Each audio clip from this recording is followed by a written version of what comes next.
What's up mga bay, mga tropa. What's up mga sa inyo, mga kahigala, mga kaimigo. Mayong buntag o mayong adlaw at magandang araw sa inyo mga katropa at mga kabay. So mga kabay, meron na naman akong gustong ibahagi sa inyo. Ikwento ba mga throwback natin dyan sa mga nangyayari sa buhay natin dito sa Manila ba.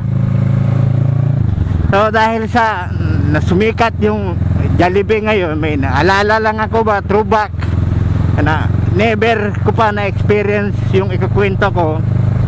Never ko pang na-experience yun doon sa Mindanao, doon sa bukid ba, bukid nun.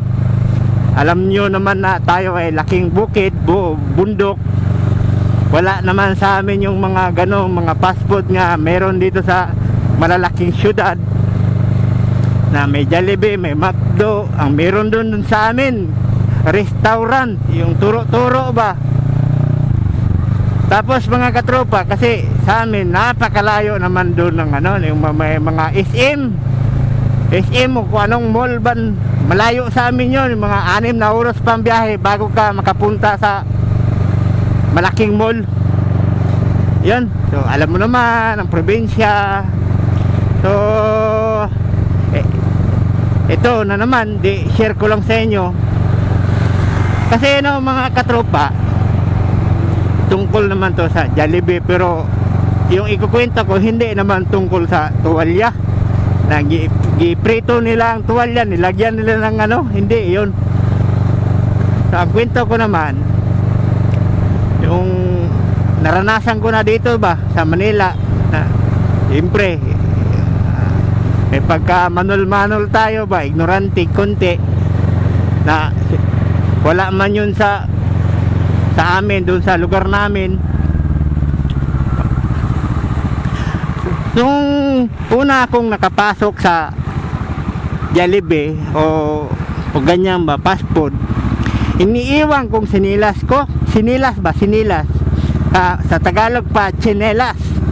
Sa amin, sa Bisaya word, sinilas. So wala na yung tiba na chinelas.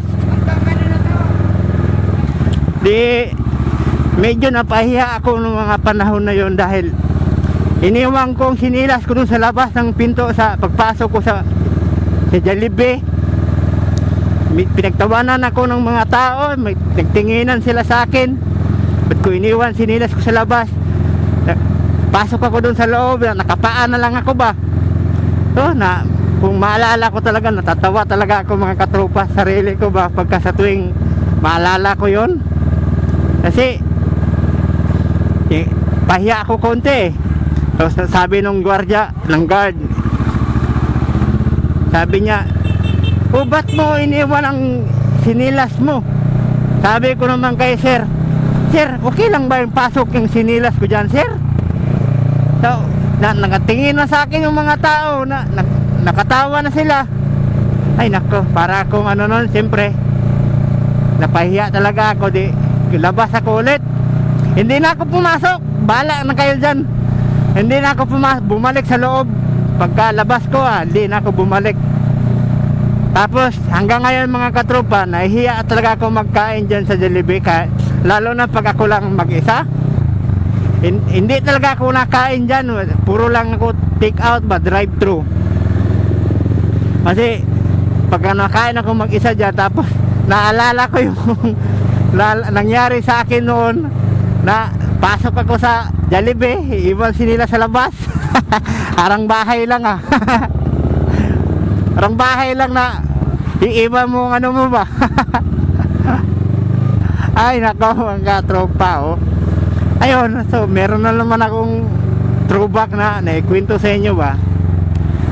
Marami pa tayong pagkwentuhan ba, yung mga talagang literal, talagang totoong nangyari sa buhay ko nung talagang napadpad ako dito sa Maynila na ay nako, yung iba baka meron kayong matutunan dyan mga katropa, mga kabay.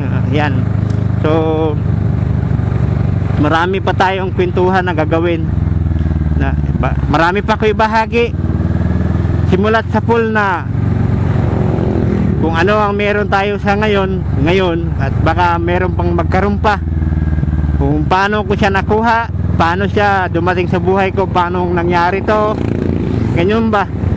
Baka maka-inspired, makapagbigay ako ng inspirasyon sa kapwa natin, ano, na nangangarap din, na gustong may maabot sa buhay.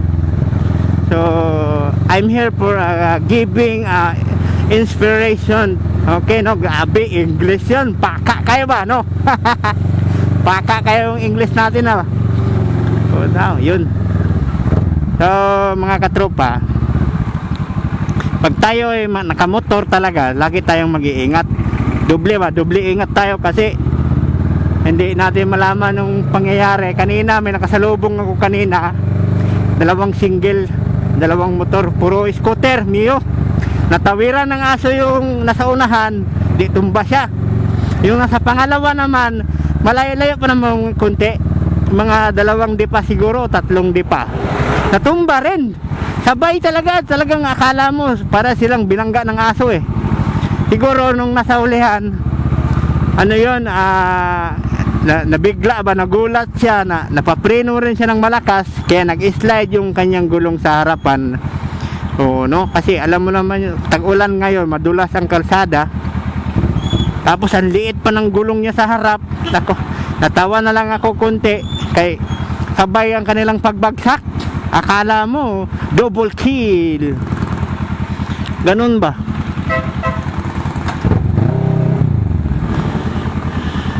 Ganun ang pangyayari na. Ayun, so mag-ingat lang tayo. Ako, naranasan ko na rin matawiran ng aso dito din sa itong kalsadang to, doon banda. Natawiran din ako ng aso, slide din ako. Yung pangalawa ko natawiran ako ng aso, doon naman yung sa Dumaguete, Aerox ang gamit ko. Biyahe kami doon ba, mag-asawa, joyride kami. Pero hindi naman kami nag-slide kasi hindi na ako nagpreno eh. Sinagasa ko na talaga eh, dahil pag nagpreno pa ako, slide lang kami. Nag-minor lang ako pero hindi ako nagpreno. Bale, nag-apply ako ng preno pala sa likod lang, hindi sa harap. Ayan mga kabay, kung natuwa ka dito sa aking channel, nasiyahan ka sa kwentuhan natin, ayaw kalimot nga. Ayaw kalimot, ano bang Tagalog niya na? Huwag kalimutan na ako'y patuloy na suportahan, subaybayan. Siyempre, like, share at subscribe nyo na rin. Click nyo na rin yung bell para lagi kayong updated sa kwentuhan natin na masaya. Ewan ko lang kung masaya ba talaga to. Sige mga katropa, hanggang dito na lang muna ang ating kwentuhan. At tayo may ano pa, sa sunod ulit ha. So amping kaninyo kanunay. Ito nga pala si Born to be Right.